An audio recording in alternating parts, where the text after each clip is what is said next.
I'm Jane Daly. And I'm Robynne Miller. And today we're going to talk about brainstorming. Have you ever gotten to the end of a project? And no, never. Never. No, I finished nothing. There was more. Oh, okay. Sorry. Have you ever gotten to an end of a project and been at a loss for what to write next? Now, this has not necessarily happened to me, but I have talked to other authors who've said that once they have poured themselves out and just taken every brain cell and every bit of creativity to finish this project, they don't know what to write next. I think I'm a hybrid of, it's just so complicated. Yes and no. When it's something like that, like when I finished my memoir, I needed to just lay down for a couple months. I mean, it took so much out of me. But most of the time I write multiple projects in multiple genres at a time because I don't like to not have something to write. So if it's a significant emotional project, yes, where I just need to breathe and my brain can't think of anything else. Before we delve into the actual brainstorming, let's talk about that for a minute. What you said is really helpful, is that if you have just, say, completed a 90 to 100,000 word novel, which is going to be like, say, 365 pages, you're probably not only sick of your characters, you're sick of the story, and you just kind of need a break. That's a really good time to try your hand at writing something different, either flash fiction or an article, even a devotional, just something totally different that uses a different section of your brain, so that you can let that side that you've just used just kind of rest and be refreshed. And the same thing goes if you're writing a fiction and you've used up a lot of your energy just doing research, and you've done interviews with people, and you've finished this project. Maybe it is time to lay your weary head down and let some of your dreams turn into an idea for a story or a novel. Nice little segue there. Thank you very much. I practiced that for at least 5 seconds. 5, 10. So I have extremely vivid dreams. And I don't know if you're like I am, but some people don't dream at all. But I have very vivid dreams. Right. My husband says that he doesn't dream, but I know he does because I can hear him kind of mumbling in his sleep. So I know he dreams. And once in a while, he'll share with me some wacky thing that he dreamed. But I had a dream recently where I was stuck in Thailand. Go figure. Okay. So apparently in my dream, my daughter was a missionary in Thailand, and I was going to visit her. And I took a taxi ride into town so that I could buy something, I guess. I don't know.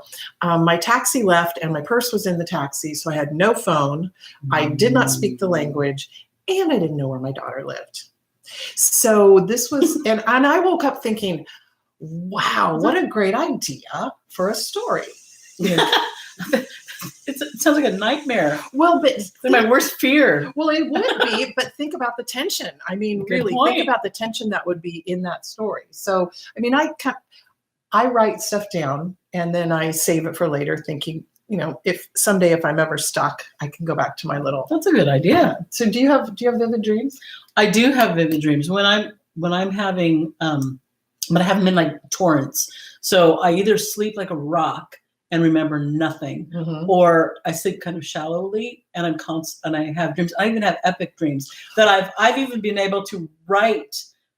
I mean, wake up enough to write some of my epic dream, go back to sleep, and continue on. Oh my goodness, that has happened to me too. That has happened to many musicals. I've dreamed musicals. Okay, I would love to hear some of those. I know, it's crazy. I mean, for if you don't, I would say if you don't have vivid dreams, just ask God. Give me some vivid dreams because they're super fun. It's super fun. They can be super fun. Yeah. Some of them are like you said, tense. I'm one of those weird people. I I don't go to suspense movies. I don't even like watching like America's Got Talent, where people are up on huge ladders, juggling knives and, tossing their wife in the air, exactly. I don't like tension. So I try to avoid it, but my dreams, when they happen. Seriously, I had a dream that I was down in Mexico and I was I needed money. Apparently there's some sort of a thing here about that being in another country, but I had to go and get my mother to wire me some money. And so I went to some place, and it must have been a bank, but I was trying to call my mom to say, wire me money, I need money. And she said, oh, as a matter of fact, there's a check here for $10,000 for you. And I'm like, wire me some money. But Thanks, Mom. There was more details that I wrote down, and I thought, well, that actually, maybe that could turn into something someday of, That's being stuck in another country, getting some, I don't know, an unexpected windfall that, I know people have written stories about people winning the lottery and how much it's ruined their lives or maybe bettered their lives. Well, and an interesting thing you're picking up plots. When I write things down, I almost always write the emotion. So in that case, I would probably brainstorm both of those. You're in need in an unfamiliar environment and alone. And so those are the kind of things that I wouldn't necessarily say I'm in a foreign country and this happened specifically, but I would also write down all the emotions I feel. Because when I wake up from a very emotional dream, like I said, I actually can go back to sleep and keep going. And if I don't want to, I try to stay awake as long as possible. So I'll write down, well, that made me feel scared, and it made me feel alienated, and it made me feel incompetent because I should have, if I was in Mexico, I got A's in Spanish. I should be able to converse. Okay, can't do that very well. Know where El Baño is, but I'm pretty, So for me, writing down the emotional intensity, then I can transfer that. Even if I don't use the plot, I can transfer those feelings into something I'm writing. Oh, that's an interesting distinction because pretty much typically I dream plots. So I had this crazy dream, probably 3-4 months ago, where I was being chased by the devil, and I was, and it wasn't me, absolutely it wasn't your husband, so. frightened out of my life, and I ran to my apartment and closed the door, and there he was sitting on my sofa. And he was like, you can't get away from me because I'm going to kill you. And I ran out of the apartment and I ran down the hall screaming for help. And he followed me, and I turned around and I said, no, I rebuke you in Jesus' name. And he was like, Pentecostal. Yes. And he kind of was like the wicked witch that melted. Because of the water. Because of water. But I woke up with my heart pounding, and there was all that emotion. But I woke up going, oh my goodness, I got to write that down because maybe that would be some sort of a weird thing. I don't know. I think that's kind of interesting, the way that you, because your personality is very organized and very methodical, and you are super, super organized. And the fact that you dream and you think about plot points, whereas I am your emotional mess of a friend, train wreck of a friend, and I can honestly remember. And I have pages of written down emotions, and I can't remember even the plot that drew those emotions to the forefront. Interesting. Oh my gosh, we're like a psychological study, you and me as friends. You know what? Future podcast. Something else that I find really helpful is if I read a really interesting article. So I read a really interesting article. It was called The Sex Cult That Preached Empowerment. And it made me really think about sex trafficking. And that's something that I would like to work into my next book because it's so prevalent and we hear so much of it today. And I read the article and I saved the article because I wanted to use it. But our headlines today are just full of ideas for stories. I mean, think about what we see happening in politics, and all of, how about the civil unrest that we see? Because in our area here in California, there was a recent there was a recent huge grand jury investigation of a police shooting of an unarmed teenager who they thought was armed. Just plucking stuff from the headlines is a great way to get ideas for either, project, a book, an article, a devotional, something that we're inundated with, and how timely it is. Yes, absolutely. And you can weave element. You don't have to necessarily think a book, for example, about being lost in Thailand. That can be an opening scene. That could be a subplot in a book. Mm-hmm. It can be an element of it. It doesn't necessarily. You can take elements of things that you dream and put them into a larger project or something too. So yeah, that's a fact. I never even thought of that. Well, yeah, think about all of those movies that have involved presidents where the president is missing, or the president has to go into hiding, or the president is shot. I'm sure that those specific things were something that someone somewhere plucked out of the headlines. Yeah, that's a great. I mean, I try. It's difficult. It's emotionally, as a Christian, it's very difficult to look at headlines. But if we can take a step back and look at them from maybe a potential literary standpoint, and maybe help me to actually read them without openly sobbing, which is pretty much what I do. Think about, you want what you write, whether it's fiction or nonfiction, as we've been talking about the fact that there's elements of fiction in nonfiction and there's elements of nonfiction in fiction, how we can take some of those themes and put them into what we're writing. So the theme of racism, with the tension between the police and this unarmed Black young man who was tragically killed, then how can we weave that kind of thing into our book to make it real, to make it more timely, so people can relate. Yeah. I mean, these are all just ways that you yourself can brainstorm on your own if you do happen to have trouble coming up with something to write. Just realize that there's story all around us. And like I was saying about how I resonate with emotional things. Often I'll look at, when I'm writing fiction, I'll notice that I've got the main emotional journey of the main characters down, but some of the sub characters, I need to kind of deepen them a little bit. And so I'll look in the greater world.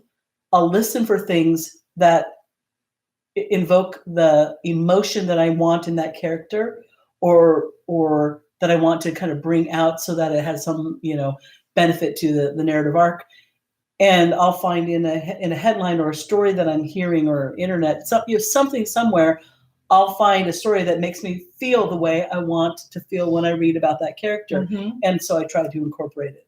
And I didn't realize I was even doing that. And that's a good point, because recently in our headlines, there was so many people, it seems like, have died recently in the river, because the rivers are running so high. Yeah. And there was a couple whose tow truck went off of the river road, and they were tragically drowned.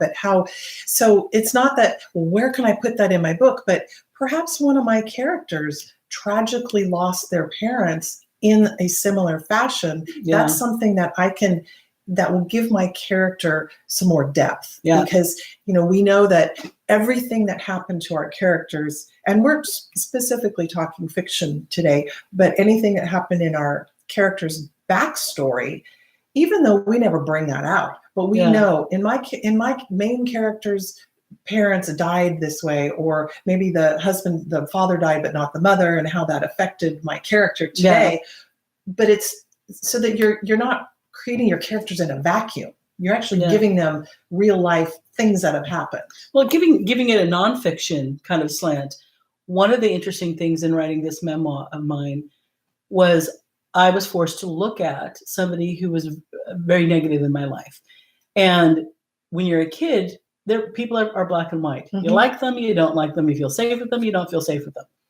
But in writing about this, because you can't, whether you're writing fiction or nonfiction, creative narrative nonfiction, you need to make a character rounded.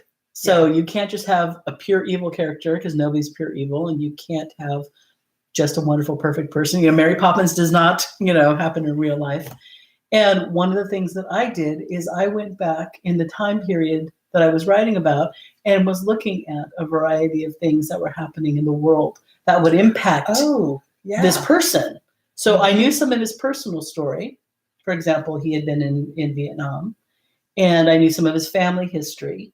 He was forced to do a second tour because his mother actually drank away all the money he sent home from his first tour. So when he thought he was done, he had to go back. And that I looked at the world view of him as a soldier, and it was just really, it was fascinating. Not that this person ended up being redeemable, but it rounded him out. So looking at the headlines of the time period I was writing about will give some great insight into the reality of what your characters were being raised in or being impacted by.